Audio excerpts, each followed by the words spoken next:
man show. Ni mimi peke yake nilikuwa naongea mpaka ikafika pahali nikafukuzwa, because sasa unajua ilibidi nipige karibu kila kitu.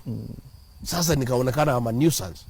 The rest wamekaa ni yesa. Hakuna mtu anaweza ongea mambo ya Gen Z kuuawa. I say no, how do we kill children? Watu wengine wote wanaangalia chini, hakuna mtu anaweza ongea. Cabinet ya William Ruto is a one man show. Hakuna mtu anaongea. I was the only man speaking until he got so irritated that I'm opposing almost everything, because ilifika pahali he is against the people of Kenya. Ameumiza wa Kenya zaidi. Ikafika pahali kama hii maneno ya Haiti. I told him, tunatuma askari Haiti kufanya nini? Kusaidia kupigana na majangili ya nchi nyingine, na majangili hapa wanaumiza watu wetu. The way nimekuambia hapo Igembe. Sasa hiyo mimi napinga. So akasema wewe umekuwa opposition ndani ya serikali. But you see there is nobody else to speak. So why would you speak against yale mambo ambayo mnafaa kufanyia watu, na nyinyi na wewe pia uko kwa serikali? Sasa nakuuliza, hiyo ya Haiti ya kutuma watu wakasaidie majangili, is it the right thing? You were supposed to support the president. How do I support what is wrong? I'm not a fool, I'm not a robot. I was elected. You know, that is the difference between me and huyu Yesa. You see, yeye amepewa kazi. So akiambiwa hii Yesa, akiambiwa hii Yesa. Mimi, I was elected by the people. My loyalty is not to the president but to the people who elected me. Mimi ni mtu nilipigiwa kura.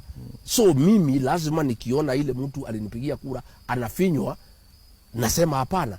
Lakini mtu ya kuandikwa, ya kupewa shika hii kazi, lazima akubaliane na ile amempatia kazi. Mimi Ruto hakunipatia kazi, mimi nilipatiwa na Wakenya. So mimi niliamua kurudi kwa pande ya Wakenya wale walinipatia kazi. Ndio William Ruto akaona haiwezekani, akatoa pesa, akanifukuza. Sasa he is having it all the way to the bank. Ameenda China na kwa maloni, hakuna mtu ya kuuliza. Akitaka kuchukua pesa ya nchi, akuja honge watu hapa Mount Kenya, hakuna mtu ya kuuliza. Akitaka kuongeza kujenga ma state houses na ma state lodges, hakuna mtu ya kuuliza. There is nobody to speak for the people of Kenya, because the constitution has been subverted.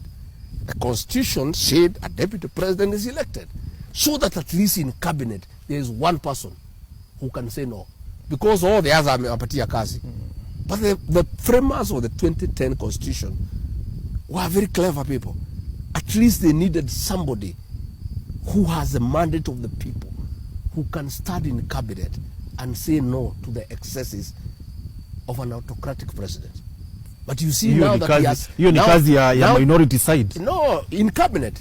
You know, even in cabinet, the framers of the constitution wanted a deputy president who is elected directly by the people, who can tell the president, hey boss, no, this is not right. But you see the president